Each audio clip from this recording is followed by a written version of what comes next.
Greetings,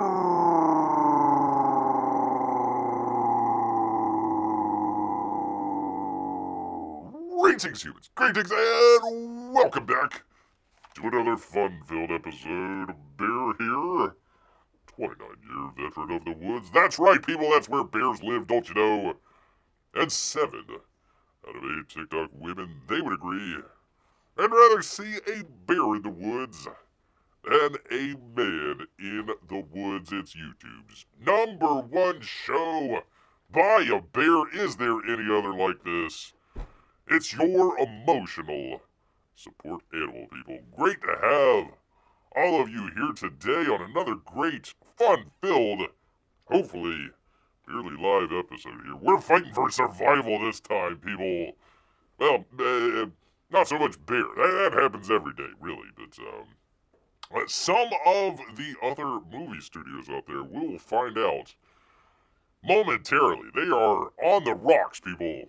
On the rocks. You figured, Memorial Day weekend, they did a great job. Well, not so much. Not so much at all, people. But we will save that for a moment, because we always got some great campaign updates for you good people. So let's just jump right on into that.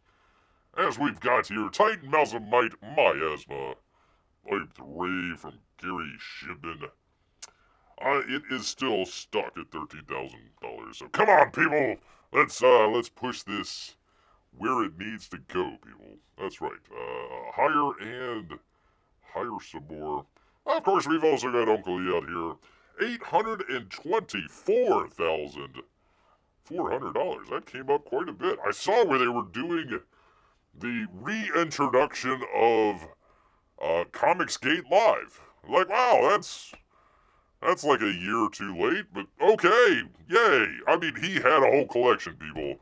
Uncle E, he had a great collection of folks there on the chat. It was a who's who of who's that? What? Who? Do I know that guy? Huh? Oh, okay. Alright, so they got some sort of projects and yada yada yada and blah blah blah blah blah, and I don't, whatever. It's just like, we'll see, people. We'll see. I'm watching this thing for like a minute or two, and I'm like, it was towards the end. I think they were wrapping up with everything, and I'm like, man, oh man, where in this, Brady Bunch type, boxes? Why has everybody got to be pasty white? Like, could we find a token brother out there somewhere? I don't care. Asian, it doesn't matter. It was pasty white fellas through and through. Not like I'm trying to be like all, check mark, diversity box type situation there, but man, quite a difference from last time Beer watched a Comicsgate Live episode many moons ago out here. So, anyways, go check out Cyberfrog, yada yada yada. But we actually do have an update here from, that would be Graham Nolan, people. Hey, Amy, how you doing? He's got a call to action, people. Call to action. I meant to say hello to P-Money as well. Hello, P-Money. 115-page hardcover collecting over a decade of fun and whimsical strips out here, people. He's got the sign-up page live now. I'm thrilled to share that my Sunshine State campaign is launching soon. Get ready for 115 plus pages of heartfelt strips in stunning hardcover book, people. Sunshine State is my soul on paper. Ow, that's gonna hurt. Characters I've drawn for decades, inspired by Florida roots. It's a nostalgic escape to simpler times, a break from the noise of today's social media world. Yay! Sign up for exclusive launch updates, yada yada yada. You can go check that out on his, do I have? I haven't. Let me check. Yes, I do have it down in the description. Why I doubted myself. Bear, why do you doubt yourself? It is down there in the description. CompassComics.com, people. Go check that out. If you like a little bit of fun in the Sunshine State, people. Looks like a gator A seagull, a turtle, and a giant roach, apparently. Where are the bears? That's where I want to know. What the heck happened to the bears, people? That's a cute little alligator jogging on that drawing. It is. You don't see that many gators jogging, though. Usually a little bit slower. A little bit slower than that, but yeah, must see some food. Or happy hour, they're saying. Drinks. Apparently there were drinks involved as well. Is there like a mouse? What is that on his tail? For some reason I looked past that. There is I'm guessing some sort of mouse? I guess I looked past it because it looked like the turtle had something in his hand, but apparently it's some sort of mouse with a top hat and a scarf. Must be cold where he is. Must be cold. Who knew that many animals wanted to get drunk, says P-Money. Yeah, all bears gotta do is wait till the end of the show here. And then we're on it. And then we're definitely on it, people. So there you go. Go check it out. It is down in the description. Well, at least the website's down there in the description. Go check it out at compasscomics.com, people. It does need a bear, though. One with a comic. Yes. Yep. The often requested bear comic. Origin story, probably. I need to do an origin story. Not gonna be like some of these other places, just media res, just jump right in. You need to know where bear comes from, and where that heartfelt, struggling to get along, when the evil hunter shot Bear's mom all those years ago. Which, by the way, apparently they're starting up another bear hunt season here in Florida. Yay! Yay. Gosh dang it, Red Rum Death Santas almost makes Bear want to run for governor just to repeal that law, people. We'll see. We will see about that. Alright, anyways, where the heck are we? Got something going on here, man. From, would you believe it, people? Would you believe it or not? You can choose to either believe it or not, honestly. Would you believe it? We had this just a couple shows ago. Was it the last show? It might have even been the last show that we were talking about this. I was like, oh boy, exciting. Yay. Yay. Something nostalgic. Something fun. Something interesting to go see. And you know what happens? Lawyers, that's what happens, people. I'd vote for you, Bear. It would be an illegal vote, but I'd vote for you. Well, thank you, P-Money. Thank you so much for illegally voting for a bear. I don't know if the Florida Constitution would allow it, but, hey, listen, they're allowing hunting of bears, so, I had that story. I should have brought that up. I might bring that up the next time. Saw that a little while back. I'm like, gosh, dang it. Anyways, where the heck are we? Update from Bounding into Comics. J.B. Augustine, people.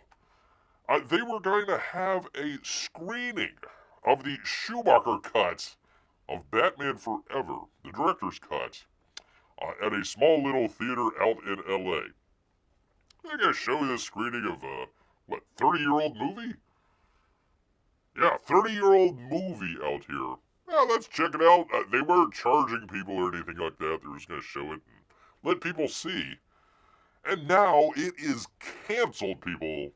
Following a cease and desist order by who else but the Z-Man over there at Warner Brothers. Holy rusted metal, they say. The Dark Knight is certainly forever, but so too might be the struggle to see the uncut version of the 1995 Joel Schumacher film starring Val Kilmer. And the screening of the director's cut we previously reported is no longer happening, people. News of the event being held in Santa Monica-based, it wasn't even, for crying out loud. It wasn't even a movie theater. And this is what I was trying to figure out the last time. Santa Monica-based store, Cinephile Video, was a little too public, people, causing Warner Brothers to catch wind of it and pull the plug. And they sent Cinephile one of their dreaded cease and desist letters. And you know what follows. Yes! Yes, I do. I certainly do, because Bear has been also subject of Warner Brothers' litigious aims out here. I wanted to show a little film, little ditty out here a couple months back. It was a remake, live action remake. Those are all the hotness nowadays. Live action remake of the Powerpuff Girls on the CW, people, on the CW. There's no longer a CW. The show was never aired. So if you were lucky enough to check out that show, you would have seen the great a trailer that they had. Very interesting. I mean, I know some people didn't like it, but I thought it was pretty good. And now they took that video down for Bear. So I have been on the receiving end of that as well. And it's no good, people. It's no good at all, right? Right, Donald Faison from the Powerpuff Girls live action reboot. Right? Right? I know, yeah. Yeah, I'm with you, Donald. I'm definitely with you out there, man. So, anyhow. What follows a legal request from Warner Brothers regarding the rights to the version of the film we intended to show. This was it was free. They were not getting any money out of this. Members only event meant to celebrate a unique piece of film history. I don't respect the rights of the studios, creators, whatever. I have chosen to withdraw the event accordingly. The message from Cinephile Video. Cinephile did not respond to the AV Club. They're still around? Wow. I thought that they went deep 6. 86, you might say. When they reached out for comment, at least not right away, with or without word from them, it's pretty clear their screening was unauthorized. Warner doesn't like it too much. At least when it's inconvenient to them. Right, Donald? Right, Donald? Yeah, I know. I'm with you. I'm definitely with you there on that one, man, for sure. There you go. They canceled it. This guy's like, boo! Boo! They still released 2 versions of it on the soon-to-be HBO Again Max. Snyder and his army of online support trolls largely forced the studio hands. The chaos they found themselves in while trying to right the ship after Snyder's departure, it didn't help much. Vocal minorities are lobbying for equal treatment, not just for Batman Forever's Schumacher cut, but for the director cut of Suicide Squad, that would be Ayers, and the full uncut version of Superman 4, The Quest for Peace. Why? Why would you want to even see that? Please, just burn that one. Can we just have a cease and desist on Superman 4? Because that would definitely be the bee's knees right there. A precious few would care if the latter would burn again and never see it again. Add Bear to that. However, in either case, hopes for restoration of the original intended vision are in vain from our good friends out here at Warner Brothers. Litigious yet again, people. Litigious yet again. I'm trying to think what would have made a director's cut of Batman Forever better. Apparently there was a little bit more of Two-Face. They had that. They also had a... Oh, that's right, P-Money, you weren't here. They also had a... If Bear is remembering correctly, Batman had amnesia. He, had amnesia, and then he had to come back and, figure out that he's Bruce Wayne and Batman. And then he goes on to defeat, Two-Face and... Who else? I know Jim Carrey, right? Jim Carrey. The Riddler. The Riddler. There we go. Crazy old Jim Carrey, people. So they had, it was probably about a 30 or 40 minute, just kind of laid out a little bit more of the character history and stuff like that. I don't think people, if you don't like, Batman Forever, I don't think this would just automatically make it great all of a sudden. But I might have added a little bit more context to it. What the hell, man? It's a 30-year-old film. The director is dead. The actor is dead. It's like 3 or 4 owners previous from Warner Brothers Discovery now. So what's... It's showing in a video store that wasn't charging any money for it. Like Bear, I didn't charge any money I wasn't getting any money from Super Chats when I was showing the Powerpuff Girls stuff. Right, Donald? Right? I'm with you on that one, man. Yeah, I'm definitely with you on that one, man, for sure. So, yeah. But fear not, people. Fear not. It's just a minor bump in the road. For Warner Brothers, they are just going to the moon, people.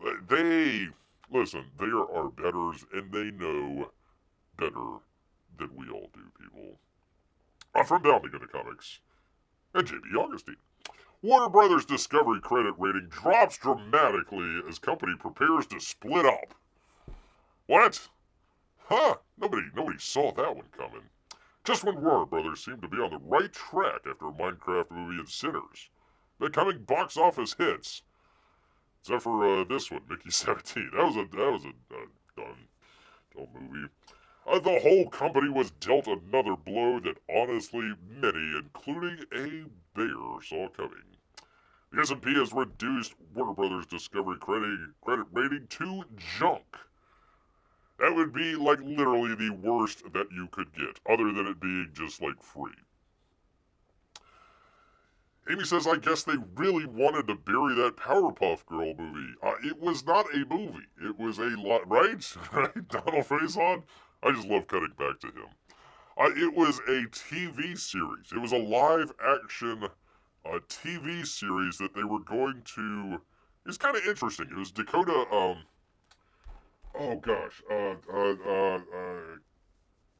Diablo Cody, who did like Jennifer's Body and a couple other movies. She wrote this. It looked interesting. It was like the grown-up version of the Powerpuff Girls. Like what happens to the Powerpuff Girls after they've grown up and like their fame has diminished and all this other stuff. What would that kind of look like? And it was an interesting take. Interesting take. It never showed. It never showed, and the CW is defunct. There's no CW anymore, so there's not even...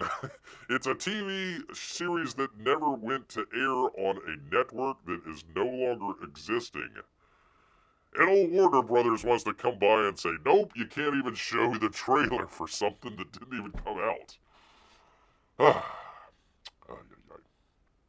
Oh, that's right, says Amy. Yes, there you go. I would love to show more, but... unfortunately, I would get struck. So I can't do any more than Donald Faison's face, looking smirkily at Warner Brothers, saying, "What's up? What's up with that? Bunch of honkies." So Warner Brothers Discovery is the equivalent to my email junk I just delete as fast as I can. There you go. There you go. Junk status. According to Variety, S&P Global ratings lowered Warner Brothers Discovery ratings to BB+, and lowered its forecast from 25 to 26, because the shaky ground the company's linear television is on. Oh, that's all? That aspect of the business faces, quote, continued revenue and cash flow declines in its linear TV operations, which will offset the growth at the company's streaming and studio segments. Yet you really think that the studio's growing? I don't think so. The S&P doesn't foresee Warner Brothers exceeding $9 billion in the next 3 years before taxes, interest, yada, yada, yada. That means they'll have a higher... Well, we don't need to get into all the debt and the ratios and all that. That's way too much numbers, but it's the point that counts here.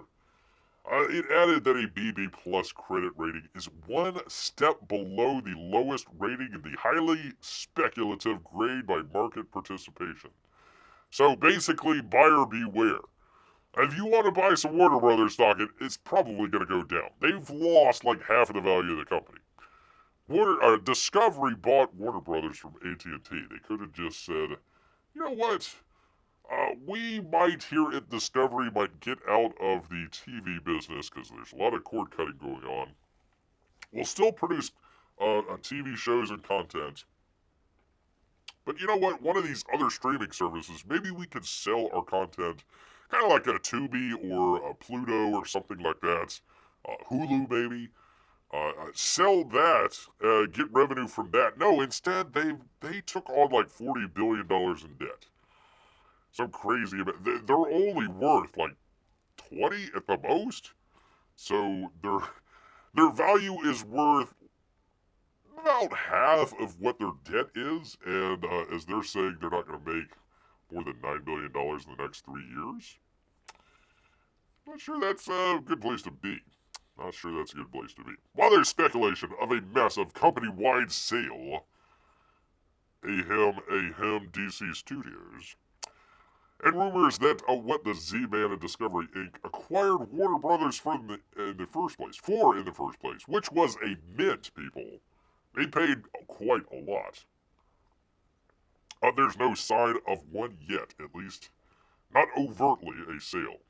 However, we are seeing maneuvers concerning Warner Brothers Discovery declining TV business. And we'll get to this guy here in just a moment. Pedro Pascal. Reuters reported earlier this month that Warner Brothers Discovery is looking to sell or spin off its cable channels and focus on the growing streaming market. The latter avenue has been a boom for them as they experienced a gain of 5.3 million Max subscribers in the first quarter of 2025. Well, good for them. But cable revenue fell by 7%. Womp, womp, womp, womp. Studio revenue is down 18% due to the failure of one movie in particular, Mickey 17. Which, by the way, if you haven't been keeping track, let me see if I can bring it up here. There's our upcoming. So, Final Destination did really well. Next one we got coming up is F1. That's split in half with Apple, so we'll see. The next one up, and we'll talk about this in just a minute, is Superman. This could be the make or break for Warner Brothers right there. Then you got a couple of other ones as well. $80 million for The Bride. It's like a Maggie Gyllenhaal musical. Like her daughter was part of the Antifada at Columbia University and got arrested. So, yeah, I'm definitely going to be avoiding that one, Maggie. So, good luck with that. So, we'll see. We'll see how that turns out. But the studio revenue down 18%. In all, the company missed the mark on its quarterly expectation to start the year. To add insult to injury, their streaming business, though prospering, still has an awkward outlier to address. So you may recall that a few years back, Warner Brothers Discovery announced they had an interest in entering the free ad-supported streaming game. So they're trying to get ads in there, but didn't quite work out for what's her name?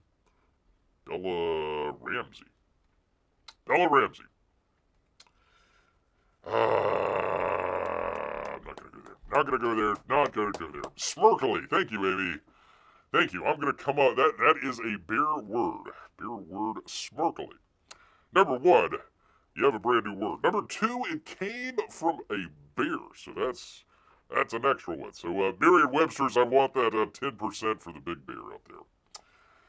Thanks, Pedro, for making Reed Richards have a mustache, but he's never had a mustache. You know what they should have done is they should have done the Henry Cavill Superman removal, right? The removal of the mustache when he had to come back for the Justice League. He was still starring with the Mission Impossible movie, probably the best one out there, the Fallout.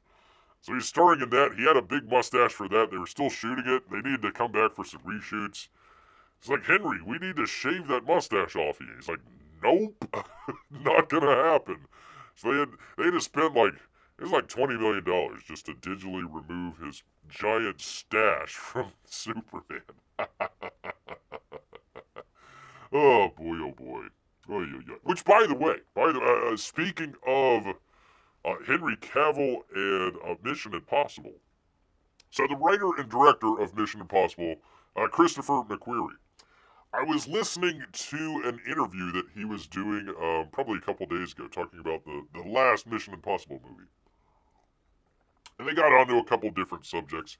One of them was, and I didn't realize this, he was writing and maybe possibly could have directed, that would have been, what did they call that? Man of Steel 2. They were going to come out with Man of Steel 2, Peabody, with Christopher McQuarrie writing it. And they had come up with a great concept with it. It was going to be basically Superman fighting, who was he fighting? The Green Lantern. They were going to have that, they were going to have a battle between Superman and Green Lantern. And then apparently they were going to finally, at the end, kind of join forces and go on, I'm assuming, with the new Justice League movie or something like that. But that was going to be the plan forward. We never got that. He said he finally cracked the code on Green Lantern. Figured out how to make him work and everything. And, nope. Nope. We got that son of a gun James Gunn doing the movie instead. So, we'll get into that in just a minute here. Let's see. P-Mike says, oh, speaking of movies, I'm finally going to watch Captain America Brave New World with my wife on Disney Plus for the first time tonight. I'm so sorry, P-Money. I feel so bad. There's probably a couple of hours that you're just not going to get back, honestly. The result of this endeavor was supposed to be Warner Brothers TV, a service which Cord Cutter News puts it, analysts, a service which, as puts it, analysts thought it would rival Pluto TV and Tubi. So it would get from Warner Brothers, all that sort of stuff. However, that was 2 years ago, and Warner Brothers Discovery hasn't shared a battle plan or a launch date. It ain't happening, man. It ain't happening. So yeah, they'll probably sell it to one of these folks out here. What are you looking at, lady? Don't look at me like that. Crying out loud. Everybody else is doing. Yeah. Anyways, it goes on. It goes on, people. But Warner Brothers definitely in trouble. Their only hope, people. Their only hope is the TV streaming side of things. So let's see how well that's going, people. From Variety and Jack Dunn. The Last of Us final reaches 3.7 million views. They're touting this. This is like touting. Look it up. Look. I'm beating my chest here. We got 3.7 million viewers. There's like YouTube people that have 3.7 million viewers. That's down 30%. Look at us. We reached 3.7 million viewers, down 30% from the premiere. Although it's hanging in there with season 1. Yay! Yay! It's either spend the evening crying about my life choices or watch the movie and then cry about my life choices. Well, you could do both, I guess. Yay, says Amy. Yay! Yes, we're cheering this on. Yay! They're saying, wow, look at us, 3.7 million viewers. And this is like their premium show. This is like their top, other than, what is it, the Game of Thrones spinoff show, Penguin, but Penguin isn't coming back, so they literally have nothing. They got nothing other than forehead girl here. That marks a 30% drop from season 2 premiere, which reached 5. That's not nothing to, like, beat your chest over either. 5.3. However, season 2 is overall outperforming season. It needs to. It should. Usually, your season 2 shows, whatever they are, should outperform the first season. Otherwise, you're doing a terrible job. Blah, blah, blah, blah. Pedro Pascal, Bella Ramsey led the cast, was an instant hit, I guess. 5.7 million viewers. I don't know if that's a great number or not. 8.2. Not bad. Not bad. That was the season 1 closer here. Let's see. The logline for The Last of Us Season 2 reads 5 years after the events of the first season. I don't care. I honestly don't care. I played the video game, the first one. It was alright. I never finished it. Everybody says, oh, the ending's great. I'm like, I got bored at the end. Great gameplay. I like the sound design. They have, like, I guess they're supposed to be, like, zombies? Fungus-type zombies. I'm not really sure how that worked, but, they would have kind of like a clicking sound. So you'd go through the level and click, click, click, click, click, and it was kind of like a stealth action type video game. I like the gameplay itself. The gameplay was fine. Everybody's like, oh well, it's got this great story in there. It's like, no, it's like a relic story about zombies. If you've seen one zombie movie, you've seen this one as well. So there you go. Maybe they should start making good shows, says Amy. I wonder why this show lost so many viewers. I wonder why they're not making good shows. This is an old head scratcher for Bear here. I'm scratching the head trying to figure out how the heck we can figure out why the show declined in viewership. It is conundrum, people. Well, Amy, they did that with the Penguin. It was actually the only good thing about the Batman. Yeah, Colin Farrell did a great job in that. That's probably the best. That and that car chase. That was the best part. And, what was his face? Oh gosh, the Riddler. Paul Dino. Paul Dino did an excellent job in there. Other than that, yeah, and it doesn't sound like they're going to come back with the Batman 2. It just doesn't sound like that's happening, people. They've canceled. They didn't cancel. They're not coming back with Penguin 2. It's just going to be a limited series, and that's it. There's no season 2 of that show. So what do we got? We got Last of Us. How queer love, people, grounds The Last of Us above all else, despite the online backlash. Well, maybe going back to this original story here, down 30% from the premiere, despite the online backlash. I wonder if there's a correlation here. God, I wonder, Bear thing, could there be a correlation between the two? I don't know. Let's read on from Matt Minton and Variety, people. The first time that Neil Druckmann, Druckmann. That sounds like a Warner Brothers. We need to come out with the Drunk Man. There we go. And Craig Mazin's HBO adaptation of The Last of Us majorly deviates from the game. Oh boy. It's also the first time the show begins to find its voice. Oh! The heartbreaking scene of Season 1, Episode Long Time tells the intimate 20-year love story between Bill and Frank as the two fall for each other despite Bill's more controlling masculine nature, and even though Frank takes it up the keister, but in the game, the relationship is merely hinted at when Joel and Ellie discover Frank's body hanging with a note. So they expanded that out into an entire hour-long episode. Oh, terrific. It's notable expansion from the game and the kind of narrative detour that your average post-apocalyptic show wouldn't dare devote an entire episode to. Gosh, I wonder why they're down 30%. Anyways, but in a world that has completely left hope behind, watching two men get it on still finds a rare form of connection is what gives this show its unique edge, I guess, for a genre series set in the aftermath of humanity's collapse. Which, by the way, should your humanity collapsing in an apocalyptic wasteland feature queer voices? Now, I'm not against queer voices out there, that's fine, but, I'm assuming you're trying to repopulate the Earth after a major incident. And I'm not too sure that two dudes getting it on is gonna help out. Or two ladies. I'm not too sure that's gonna help out.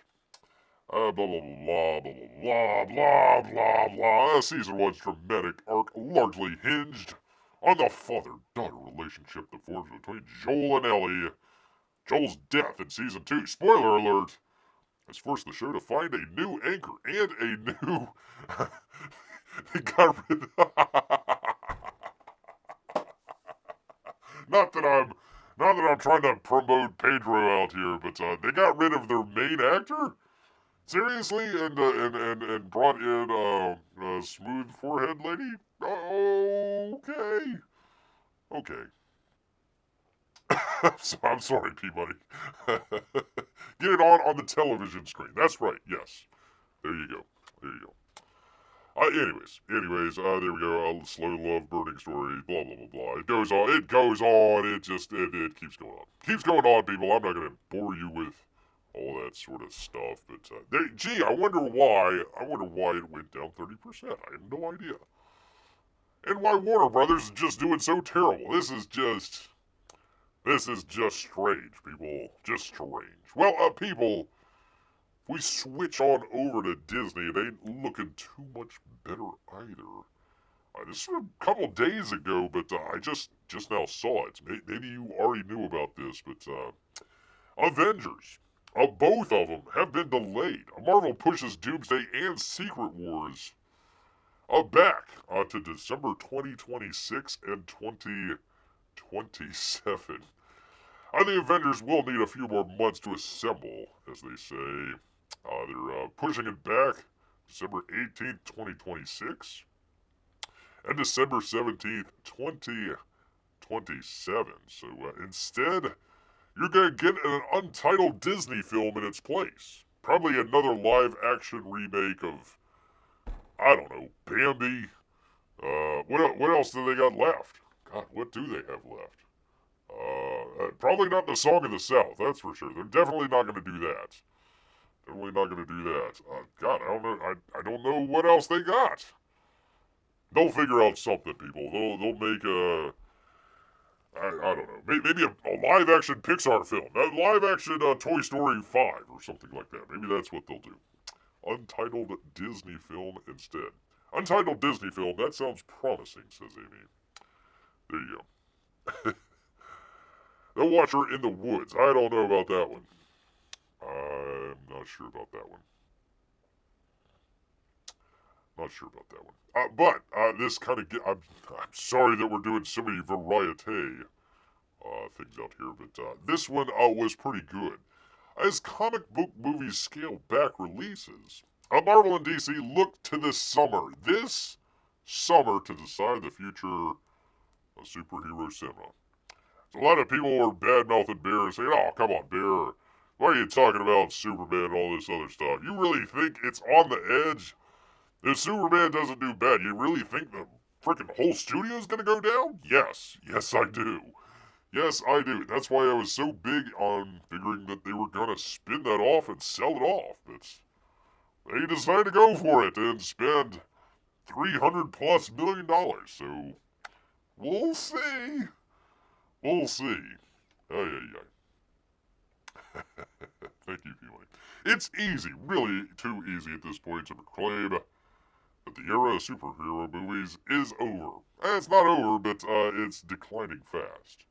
At the start of this month, Marvel's Thunderbolts Asterix Marks, aka the New Avengers, opened as some of the strongest reviews in the Marvel Cinematic Universe, and nobody went to go see it. And yet, by the end of May, it will have earned less money domestically than Doctor Strange in its opening weekend. They have $174 million to date, which it's been in the theaters for, 5 weeks? 4 weeks? It's less than they made on their opening weekend. Last week, Marvel Studio announced that it was pushing back. Yep, we just talked about that. The former decision will allow directors Joe and Anthony Russo more time to marshal two of the biggest, most expensive feature films ever made. Apparently, there was no script. So you're putting in a $300 million film and you have no script whatsoever and you have 50 different characters. Good luck. Good luck with that one. So that's why they decided to push it back. Is there any chance they would make a Muppets Avengers? No, Amy. I think the Muppets are Warner Brothers, if I remember correctly. I believe the Muppets are they with Disney? No, I thought they were with Warner Brothers, if I remember correctly. Do they realize how much money they would make if they did a Star Wars with MCU Muppets? Yeah, I think the Muppets are with this or with Warner Brothers, if I remember correctly. I could be wrong. Could be wrong. To be sure, a quick scan of the box office charts makes plain that the audience's appetites have shifted. To movies like Sinners, Lilo and Stitch, a Minecraft movie, let's not forget Mission Impossible.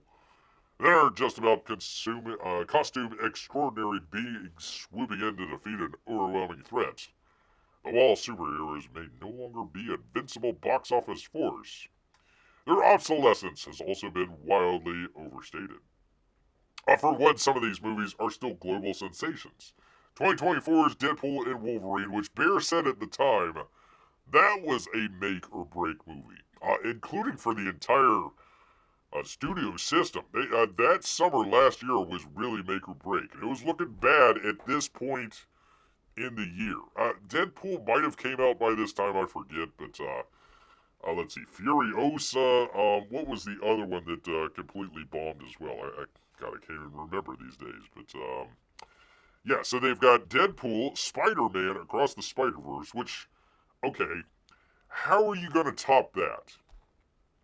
This is a really great question. Okay, you've gotten Spider-Mans from different movie universes to come together. Okay, great. How do you top that? I have no idea. I have no idea whatsoever how you top that. So, once again, what they're saying is, yeah, it might have peaked, but there's still, a little bit of roller coaster left going downhill. Guardians of the Galaxy 3 did not make. They're trying to say this is a great movie. Well, hold on. Let me find it here. 1 second here, people. Thing with the thing. I got it here somewhere. Here we go. Here we go. I've got it right here. Let's see. Deadpool and Wolverine, $1.3 billion. Guardians of the Galaxy, $845 million. It was about a $200 million film. It needed to make at least $400 million. Divide that in half with, all the theaters, so you probably needed, at least $600 million. So it barely made its money back. It might have made a little bit of money, but not much. Not much to put up there on your chart. Not much. Jim Henson sold them to Disney. Oh, okay. Really? You know what? I'm thinking of Sesame Street. That's what I was thinking of, Peabody. My bad. My bad. I for some reason I thought it was two different Muppet type creatures out there. I got confused. I'm sorry. Would Yoda be a real person? Ooh, Amy, good question. Good question. Star Wars Muppets. Listen, you two right now have more great ideas than the entire collected studio might of Disney and Warner Brothers. In July, DC Studios and Marvel Studios are each taking strikingly creative risks in hopes of reintroducing their respective cinematic universes. Superman, written and directed by co-DC Studios, that'd be the gun out here, will be the first time that Man of Steel headlines a movie in which he is but one of dozens of other superhero characters, a decades-long comic book conceit that hasn't really ever been tested with audiences that don't know their metamorpho from their Mr. Terrific. Which, by the way, literally you had a script in hand for Man of Steel 2. You had it in hand from a great writer.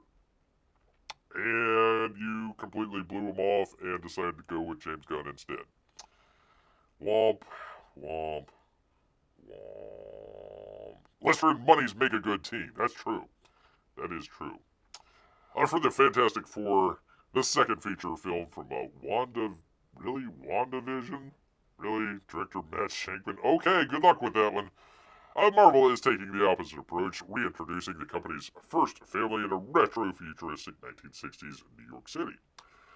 I think if they keep it retro-futuristic 1960s and keep it there, I think it will do well.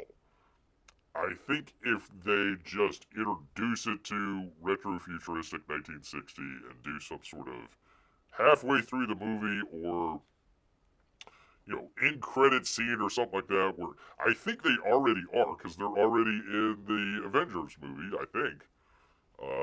So they're going to take him out of the one thing that makes this movie unique, and it's just going to be blah. And really, I mean, honestly, I mean, Fantastic Four, it's more like a, you know, what am I trying to say? An adventure type film out here. Um, More so than you know, fighting bad guys. You know, wonders of the universe type situation. So if they could do that, great. But I don't think that they're going to do that. Plus, they got old Pedro out there, so yeah. Both of these movies shoulder a burden beyond their own commercial prospects. Corn Sweat's Superman failing to soar would be kryptonite for Warner Brothers, people. Uh, Not long-term plans for its wider DC universe. It would be kryptonite for Warner Brothers. Period. And Pedro Pascal and the rest, stumbling while taking their titular first steps, would seriously weaken the storytelling foundations for Doomsdays and Secret Wars. I wonder if possibly they're delaying that just to see how well maybe the Fantastic Four does. We shall see. So it's fair to say the stakes are quite high. These movies don't work if audiences actually have had just their fill of this genre that superheroes really could wind up fading into the pop culture periphery. Like rom-coms and westerns. Didn't I talk about westerns and superheroes, gosh, like 6 months or a year ago or something? I remember talking about that. I specifically said westerns, for sure. No genre totally disappears in Hollywood. Yada yada yada, blah blah blah blah. Amid cutting Marvel's output over the next 2 years almost in half, Disney has mitigated its exposure and given its highest grossing division necessary creative breathing room. Gee, why didn't they do that in the past 20 years? Crying out loud. Anyways, it goes on, blah blah blah blah blah. They talk and they talk and they talk, but we all know what the score is, people. If Superman does, like, I'll just say, if it just does okay, like, if it makes its money back, I would consider that a failure. I don't know if Fantastic Four. I bet you it'll do okay. It will probably do okay. Um, I know some people think it's not going to do well. I bet you it'll do okay. I bet you people like the new concept of what they're trying to do in that movie rather than the 50 previous Marvel films. So we'll see. We'll see. Let's see. Would our company be called the Lesties? Or it would be that or the Monsters. I like that. I like that. The Monsters. I think Fantastic Four will make money because people have been waiting for them to join the MCU since the beginning. Then why didn't those same people show up for the last Fantastic Four? Obviously, it was Josh Trank, and it was a very dark film. I get that. Why didn't they show up for the Jessica Alba films? Fantastic Four has never worked on the big screen, so this is a big gamble. I like how they're putting it into the 1960s. I think that's a proper place to put them in. But we'll see. We'll see. I think more people are going to go to the sort of soft reboot / interesting concept of the movie instead of, oh, here goes another Marvel film. Oh, well, let me do my homework and watch all 57 films that came before it. So we'll see. We'll see. Because those Fantastic Four weren't part of the MCU. But what is the special sauce that the MCU is going to bring that the Fantastic Four has been missing? It certainly isn't Pedro Pascal. Maybe a high budget? Maybe? Look, I mean, the set design, that sort of stuff, it looked good. The trailer looked good. If they could just, like, if they would just make a normal film instead of, like, oh, God, the world's gonna end for, like, the 50 billionth time, then, yeah, it would be an interesting, good film. You know, if it's talking about space race and kind of the 1960s and kind of a retro futuristic look back, that's going to be the draw. But, you know, Pedro Pascal, you know, I don't know, man. I don't know.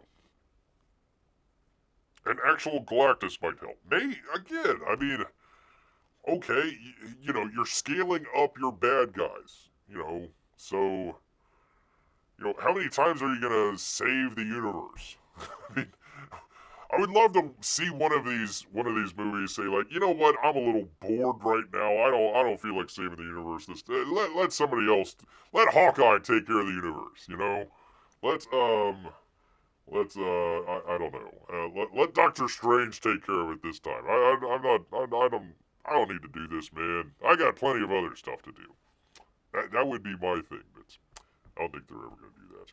I think they're gonna keep going until it completely the bottom drops out, and it's creaky right now, people. Creaky right now. So once again, this summer, yet again, we're looking at two movies: Superman, Fantastic Four.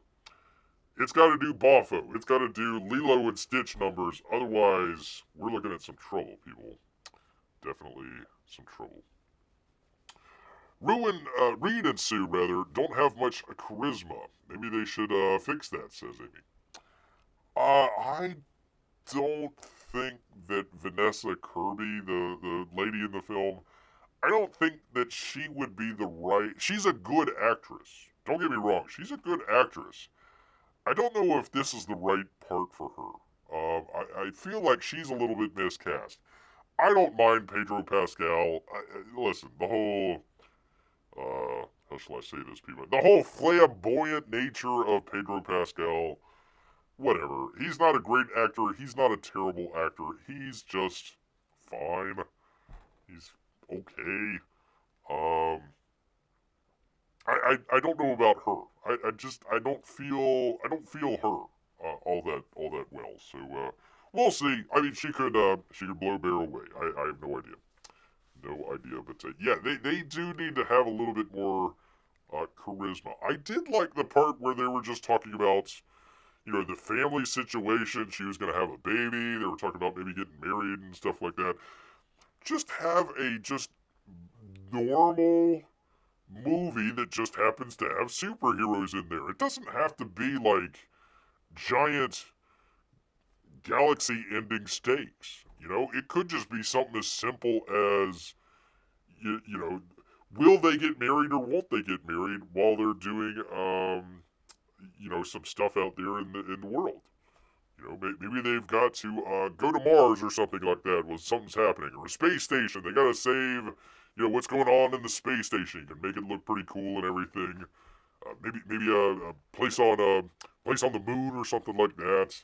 They just gotta go save that, but they're also trying to deal with family type situation. I think personal emotional stakes are a whole lot better than giant explosions and somebody punching somebody in CGI for the 100th time. We've seen that. I don't care how much CGI and money you put into it, it's the same. It's literal the same. So we'll see. I'm trying, Peabody. I know my audience out here. I'm biting my tongue. The flamboyant Pedro. There you go, people. There you go. Well, thank you, Amy. Thank you. We are coming. Listen, the trio of P-Money, Amy, and Bear have come up with better concepts for movies out there for a number of studios to do that come from the fans. That would be a whole lot better than, what was his name? Shankman? Sharkman? What was it? Let's see. Matt Shankman from WandaVision. Okay, fine. I mean, you want to put the guy that was doing period stuff in the TV show to do period stuff in the movie. Okay, that works. I just don't know if taking a guy from TV and bringing him into movies is going to work. That could work, especially on a budget. I don't mind making a $120 million film. It just doesn't have to be, the. Let me put it a different way. Every time you bump up the budget, you have to bump up the stakes, right? So every time they increase the budget, the stakes also have to increase. So you go from, just a generic, not, I won't say generic, but, interpersonal between, a family or friends or something like that, and will they work that out? Will they become friends in the end? The Christopher McQuarrie one that they were going to do. Superman and, what's his name? Oh, gosh. The other guy. They were going to fight it out. They were going to fight it out, and then they were going to become friends at the end. So you wanted to see that. Hey, they both see the world. Green Lantern. God, what am I trying to say here? They both saw the world just from slightly different angles, and that's where the conflict came from. So, like, Iron Man and Captain America. They saw the same world. They were trying to do the same thing, but they were coming at it from different angles. And them, fighting it out, but then reconciling at the end. That's what made it powerful. Not, oh, here's another fight. Here's another explosion. Here's another, giant world-ending thing. That's what you want to go for. That's what audiences want to go for. At least most audiences. There you go. Let's see. Snow White was $300 million. That was a lot of reshoots, though. $120 million would be a budget. Yeah, that wouldn't be too bad. Let's see. Amy, I just told Ruth she really likes your Muppets, Star Wars, and Yoda is the only human in the movie idea. I like it too. I like it too.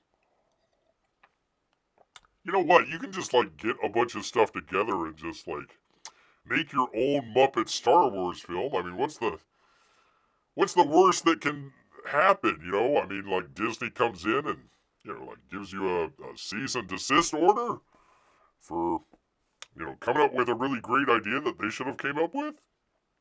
Probably. I agree with you, Donald. I agree with you also here. That's going to be my face from now on. That's going to be... I'm going to have to just cut back to Donald Face On whenever we talk about great ideas and why the studios are just so silly and stupid sometimes. Just get the look. Just yep, pretty much. Yep. Yeah, pretty much out here. There you go. All right, well, let's end the show on a fun and happy note, people. Fun and happy note because it's travel season, people. It is travel, and I'm sure some of you might be going through airports this summer. So, what better way to look into some of the airports that are out there and some of the little behind-the-scenes stuff that is going on that you might not even notice. From the New York Post and Brooks Steinberg. New York City's most hated airport, JFK, isn't as awful as you think. And there's some secret spots that are a total trip, people.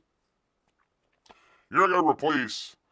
Not gonna happen, Rick, with that face. No. Of course not. There's always Donald Face On looking side-eye at us, but we always have, listen, we always have in the background here. Where is he here? Hold on, let me get my Rick. Let's do the Rick, people. Let's do it here. Hold on.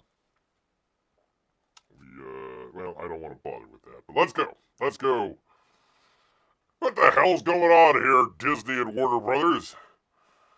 First you tell me you're gonna go down with stinking films, but yet you got Muppets that you could do a freaking Star Wars movie with? That's gotta happen, Rick. That's gotta happen. No, of course not, P-Money. My favorite clip of all time. Of all time, people. All time.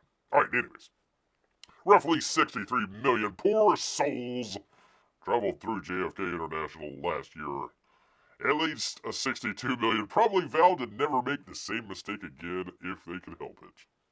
Face facts, they said. New York City's most notorious airport doesn't exactly put its best foot forward. No matter how many billions of dollars are spent trying to make the confusing sprawl make sense. But tucked away into the tangle of twisted roadways, crowded concourses, and endless construction projects, you're going to find a surprising number of surprise finds, people. Some of them might even make your next date with airside agita the tiniest bit possible. Tiniest bit enjoyable. That's a weird sentence. Alright, anyways. Replacing Rick with cyanide. That's not gonna happen, Rick. That's not gonna happen. That's always a great marketing tool for an airport. Not as awful as you could think. Well, it's not, people. It's not, because guess what? Guess what they actually have here at JFK? An animal place. Yay! Yay!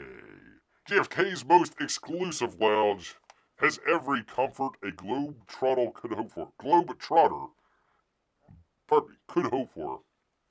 But no amount of miles accrued can get you this serene sanctuary, people.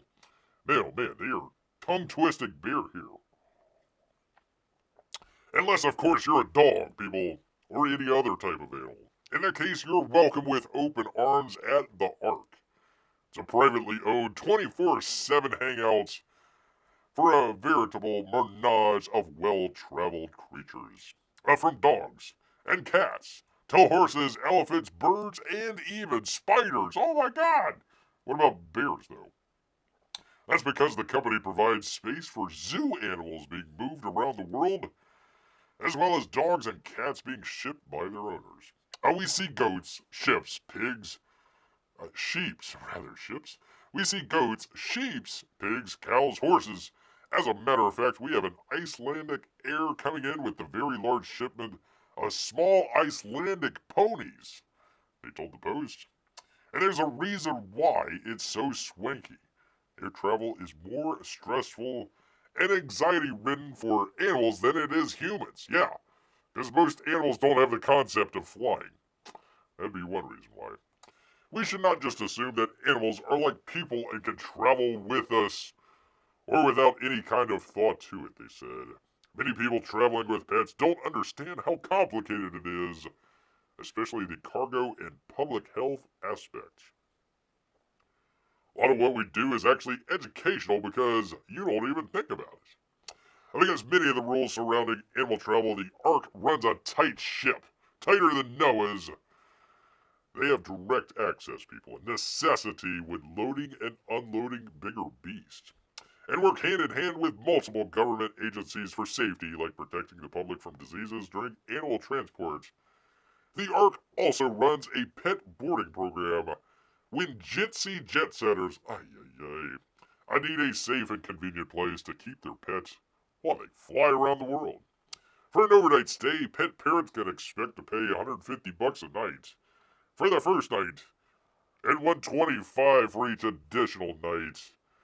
Your pets are your family, and you want to make sure that they're being handled properly, the folks at Ark have to say. There you go, Bear. Do a live stream from JFK Airport one day. I went to JFK. I'm never going to go back. Never going to go back. Wait, was that JFK? That might have been LaGuardia. Might have been LaGuardia. So I might not have went to JFK. Might not have been. I got I got stopped by ICE. That was fun. Got taken back to the detention room for a couple minutes. Trying to figure out what the heck, Bear, you're doing here flying in. Commercial from Germany. What's going on here, man? Well, yeah, well, that's what it is. What I could have used, and what a lot of you could have used, is a swanky bar, people. Tucked behind a copper-paneled wall in the Centurion Lounge at JFK Terminal 4, thirsty travelers will find the 1850 Speakeasy Bar, which looks nothing like a typical airport lounge. The design of the intimate space, the lighting, the dark woods, the cozy booths, and truly phenomenal cocktails makes you forget you're even at an airport, people. I said American Express and airport beer be darned. Expert bartenders in 1850 conjure up a sophisticated version of classic New York cocktails, including an espresso martini, amongst others as well. The drink menu was curated by award-winning mixologist. I wish I was an award-winning mixologist. Jim Meehan founded for his work with PDT. President Donald Trump? Oh, please don't tell. Don't get them confused, people. In New York's East Village, there's also a rotating experimental menu with a theme of travel meets New York. During the day, 1850 also serves as a cafe, but only a select few American Express card members can enter. So if you don't got that card, you ain't getting inside, man. Ain't getting inside. Can you only go to the Arc at JFK if you have two of an animal, says Peabody. That sounds about right. Sounds about right. ICE discriminates against bears. Black bears at that, Amy. Black bears at that. Well, one of the things that I would have liked to have seen if we were there, in addition to the bar, would have been a nice green space. That would have been nice. That would be the rooftop greenery. The garden takes things to new heights, people. Tucked away in Terminal 5, there's a secret rooftop garden, accessible to all passengers, post-security, obviously, with stunning views of the Manhattan skyline. Look at that! What a great skyline. The T5, rooftop and wooftop lounge spans across 4,000 square feet and is complete with charging stations, free Wi-Fi, a dog walk, and New York-centric food and beverages as well. I'm assuming hot dogs.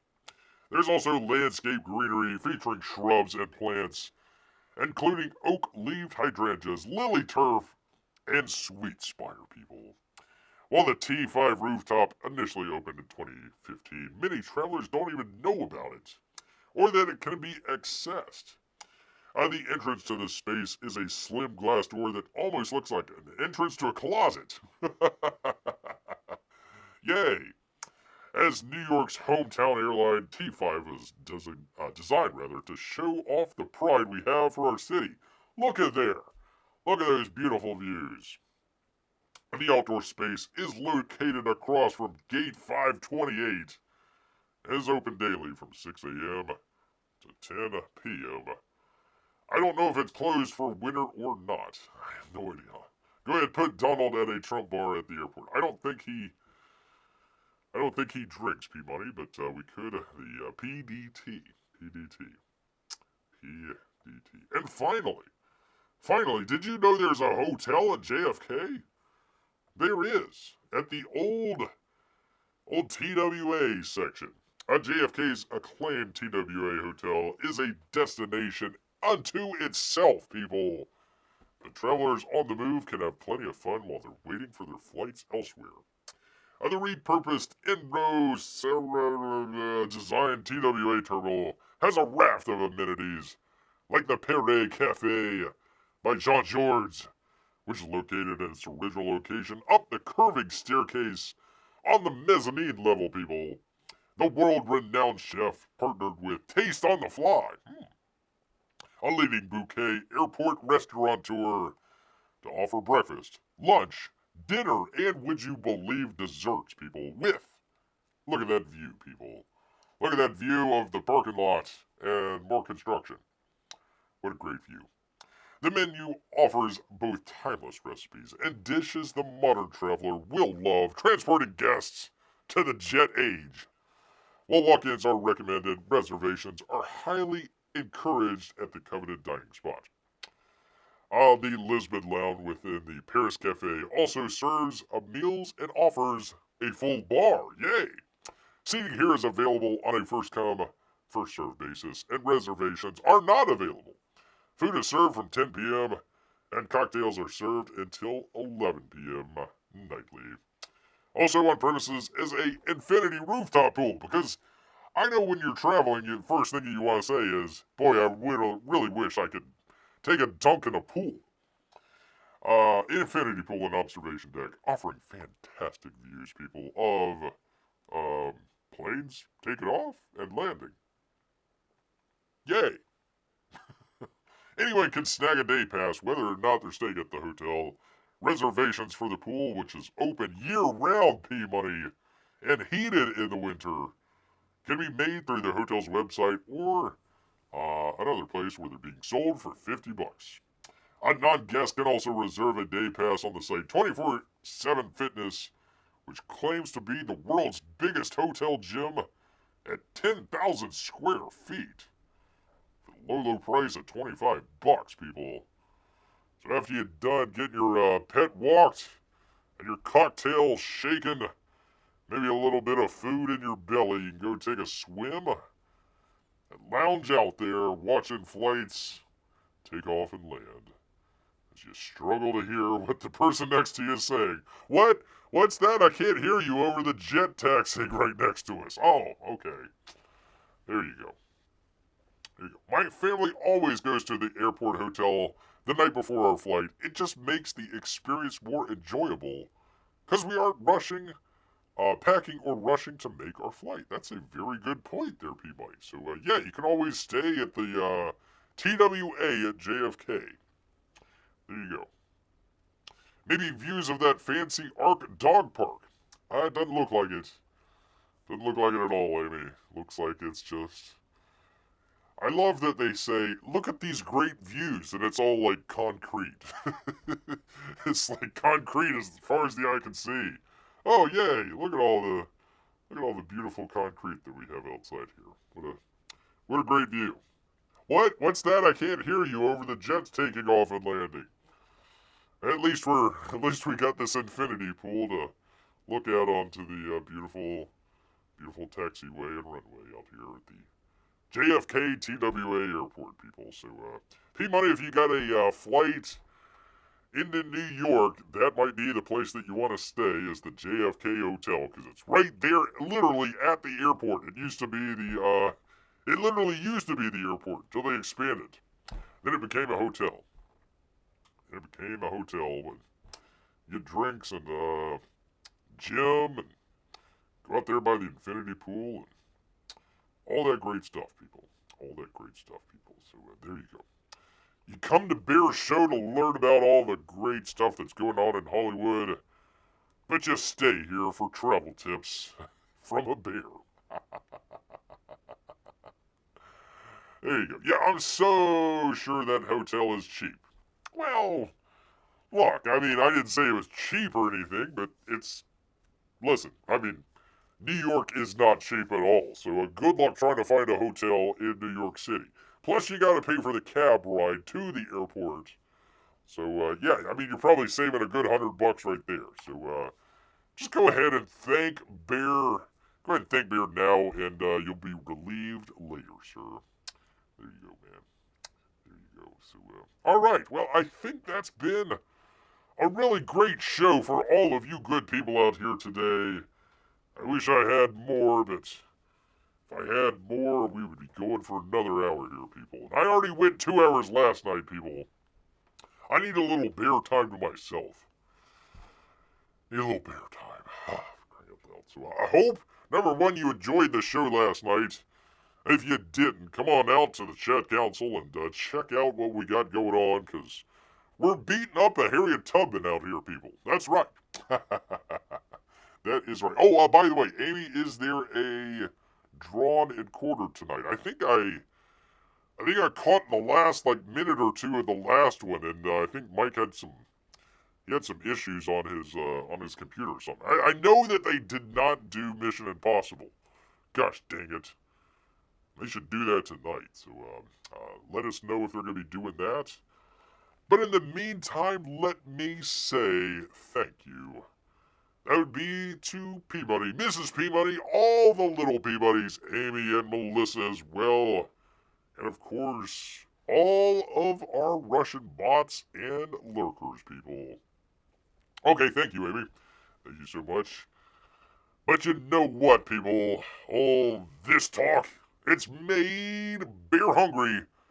So he's going to head back into the woods. So until next time.